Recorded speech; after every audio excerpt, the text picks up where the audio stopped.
Mr. President, maraming salamat.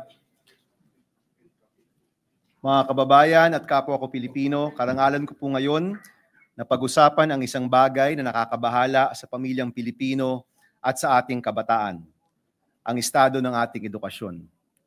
Since my first term, educational reform has long been one of our core advocacies. Now, as I rejoin the Senate and as your Chairman of Education, I remain committed to prioritizing reforms in this sector as it will affect generations of Filipinos and the future of our dear nation. But before I discuss the crisis in our education system, I must thank the Second Congressional Commission on Education, or EDCOM, co-chairpersons Senator Sherwin Gatchalian, Senator Alan Peter Cayetano, Congressman Roman Romulo, and Congressman Mark Go. I also want to thank EDCOM Commissioners Senator Loren Legarda, Senator Coco Pimentel, Senator Joel Villanueva, Congressman Jude Asidre, Congressman Khalid Di Maporo, Congressman Pablo John Garcia, and the EDCOM Technical Secretariat led by ED Dr. Carol Markey. Lastly, I'd also like to recognize our current Secretary of Education and our former colleague, Secretary Sani Angara, for his work in beginning these necessary reforms. I met with Secretary Sani recently, and we aligned on priorities and committed to support DepEd's priority bills.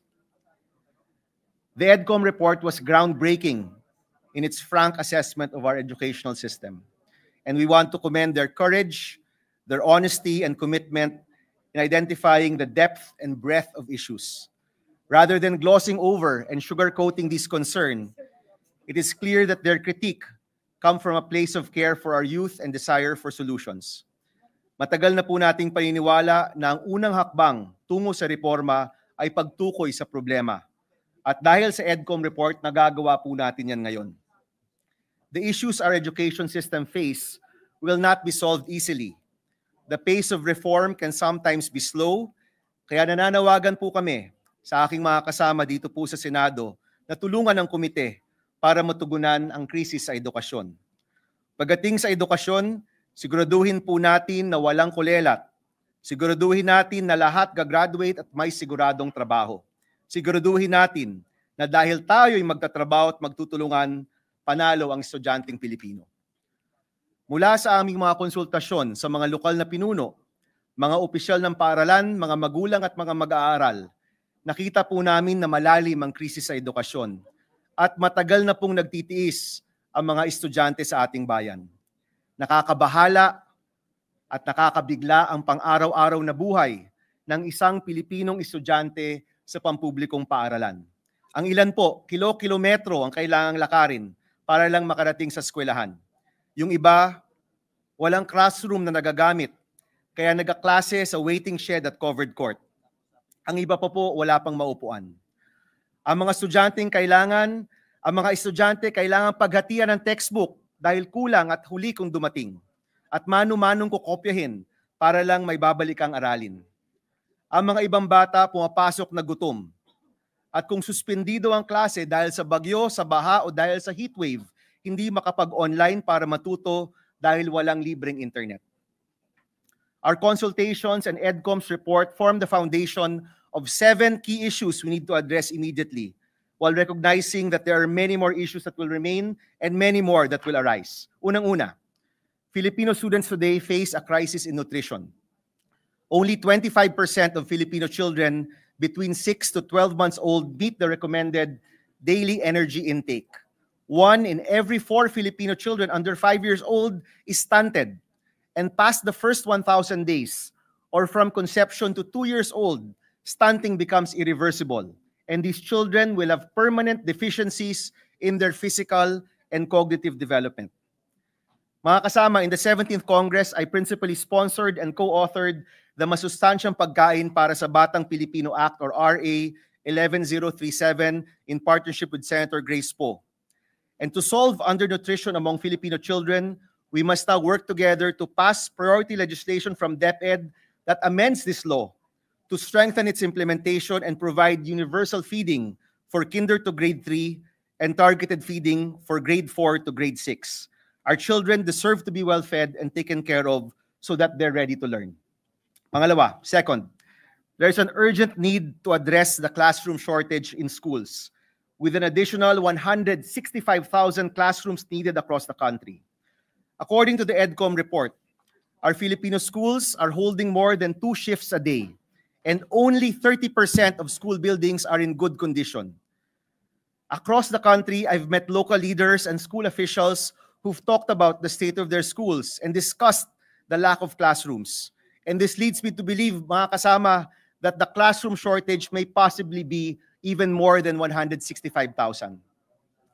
We will exercise our legislative oversight into investigating the gap between the costs for building classrooms. Through our consultations, nalaman po namin na may mga NGO na gumagastos lang ng maliit sa 1 million pesos para makagawa ng classroom. Pero bakit po sa gobyerno more than double ang presyo ng classroom sa ating bansa? Umaabot po ng 2.5 billion pesos pataas. Ang tanong, bakit mas mataas ang halaga ng classroom na gawa ng gobyerno kesa ng pribadong sektor?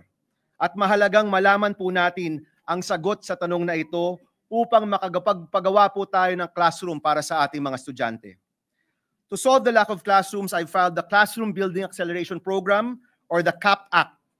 Once passed, this will enable the private sector, other non-government groups, and of course, other local government units to build our classrooms and to participate in the construction of classrooms. Kapag sabay-sabay gumagalaw ang gobyerno, pribadong sektor, non-government organizations, national and local government, mas mapapabilis ang pagpapatayo ng mga classrooms natin. Pangatlo, students, teachers, and administrators lack internet connectivity to support their education and aid in providing a multimodal approach to content delivery. With internet connectivity, students can supplement their studies with online learning, do further research, and communicate with one another. Teachers use the internet to improve their lessons and methods of teaching. And most importantly, access to the internet and internet literacy from an early age helps equip our students for future employment. In the interim time it takes classrooms to be built, access to the internet provides an additional avenue for a more robust multimodal approach to education. And to solve the issue of internet connectivity, we will exercise the function of legislative oversight and work closely with the DICT, who have underutilized their budget for connectivity since 2020. As the principal sponsor of the Free Internet Access in Public Spaces Act, which is also called the FIAPA Law, ipapatupad po natin ang paglagay ng internet sa ating mga public schools. I recently met with Secretary Aguda of DICT, who committed to the full implementation of this law by the end of 2025. And during last Monday SONA, inulit po ito ng Presidente na priority makonect ang ating public schools sa internet. Our students and teachers deserve every possible method to access learning materials and should not be burdened by additional costs to access the internet. Pang-apat, Filipino students still lack access to textbooks. According to the EDCOM report, at the halfway point of the current school year, ngayong Enero po, only 37% of textbooks titles were delivered for grades 4 and grade 7. Ibig sabihin po noon, kalahating taon tapos na, pero mas mababa sa kalahati ang mga textbook na nakukuha ng mga estudyante. Hindi po na-deliver ang mga textbooks ng mga estudyante natin. And friends, this is not a budget issue, this is a systemic issue from textbook development, procurement, publishing, and even delivery. Coupled with the implementation of the Free Wi-Fi law, our stopgap solution to the lack of textbooks is the e-Textbook Para sa Lahat Act. Once passed, this law will require the digital availability of all DepEd-approved textbooks for basic education on all official platforms or authorized channels for free. Ibig sabihin po nun, sa kauna-unahang araw ng pag-aaral ng mga estudyante natin, ang mga textbooks na hindi pa po na-deliver sa kanila, pwede nang ma-access online. Our students should be able to access the textbooks on time, whether in print or on the internet. Panglima, teachers are overworked, underpaid, and significantly lack support. 2 out of 3 teachers report working on over 50 non-teaching tasks and work more than 40 hours a week. Reports have shown that it takes a teacher 15 years to move from teacher 1 to teacher 3, where they earn around 30,000 pesos. And some schools have 500 teachers but only 4 non-teaching personnel. And only 45% of public schools have a designated school principal. Our teachers are overburdened and can't do what they want and what they need to do, which is to teach our children. To solve the lack of support for teachers, I filed the Angat Sweldo para sa Guru Act, which seeks to grant 10,000 monthly compensation to all public school teachers and qualified non-teaching personnel over the next 3 years. And we will work closely with DepEd in addressing the lack of administrative support for teachers. Another reform that was suggested to us by DepEd is to amend the Philippine Teachers Professionalization Act to provide alternative pathways to teacher licensure, to strengthen oversight of underperforming teacher education institutions, and ensure greater transparency and quality in the licensure process.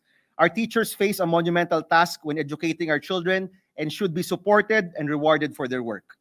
Pang-anim po, Filipino students are 2 years behind curriculum expectations. EDCOM reported that there are grade 3 students who have grade 1 level competencies in reading and math, 2 years behind.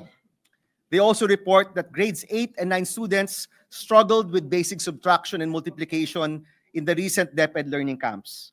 I've spoken to teachers who have also reported that there are some grade 6 students who cannot read and comprehend according to their grade level. Mga kasama, urgent na po ang problemang ito.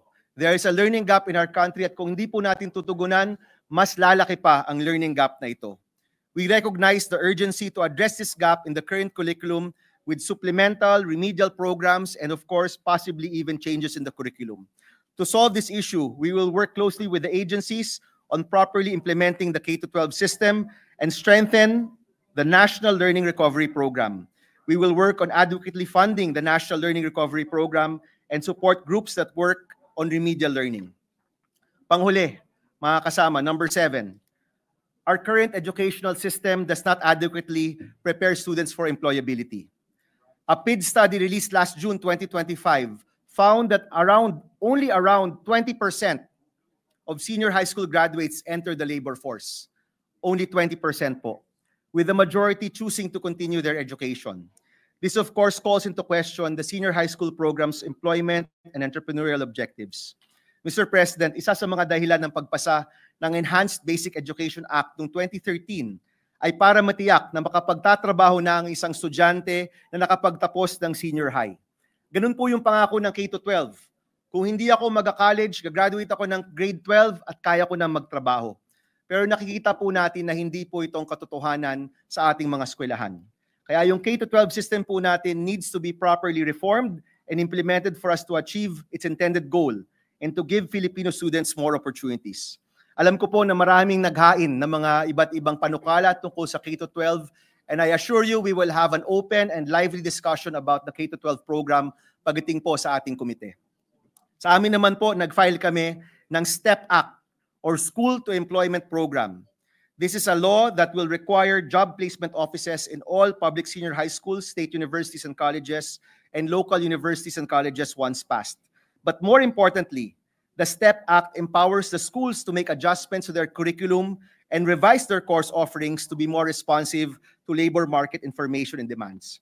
Our students deserve the opportunity to properly prepare to join and thrive in our nation's workforce kasi para sa maraming kabataan, ang edukasyon at pagtatrabaho nila, yan po ang unang hakbang sa pag-angat ng kanilang buhay at buhay ng kanilang pamilya. Nutrition, classrooms, textbooks, internet connectivity, teacher support, the learning gap at trabaho. Ito po ang agenda ng inyong Committee on Education. 6 out of 7 of these main points are the main recommendations of the EDCOM report as well. Magpapasa po tayo ng reforma, babantayan po natin ang pag-implement ng mga panukalang batas at titiyakin po natin na maayos ang pagbabudget ng mga reformang ito. If we do nothing, we will see effects not only in the individual struggles of our Filipino students, but in our economy and our society. If we don't act now, many of our children will grow up stunted, not only in body, but also in learning, with the lowest rates in math, reading, and science, and our failures will be close to irreversible. And mga kaibigan, kung di po natin ito aaksyonan, we risk letting go of our best advantage, our youth, ang kabataang Pilipino. Nung nakaraang SONA, sa totoo lang po, pakiramdam ko para tayong bumingo.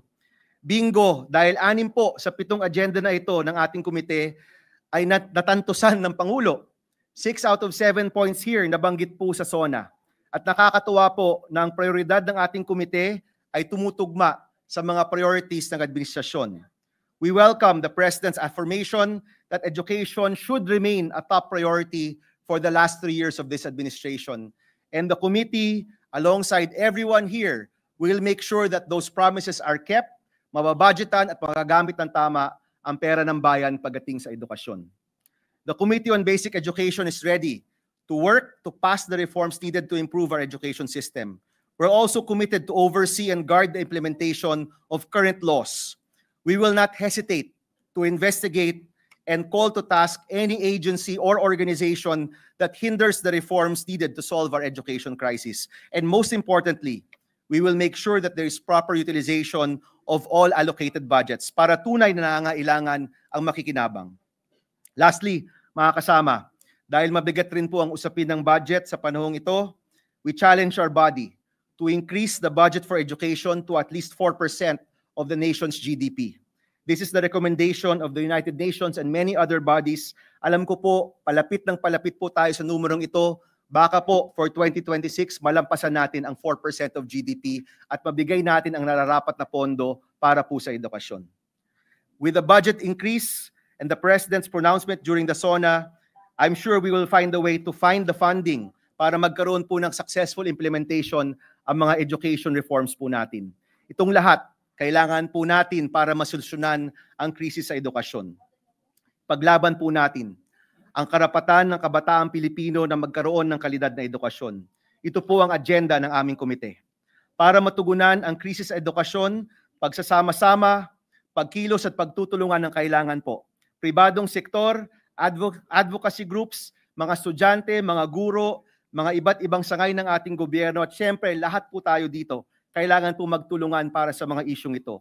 At kasama po ang DepEd, ang CHED, ang TESDA, of course with our good friend former Senator, now Secretary Angara at ang kabuuan ng DepEd and their 10-year basic education roadmap bilang gabay, mas matututukan po natin ang mga kinakailangang reforma. It's clear, dear friends, that hope is alive and well in our country. And our Filipino youth still have that fighting spirit. Lumalaban pa po. It's now time that we work together and harness this hope to solve this crisis.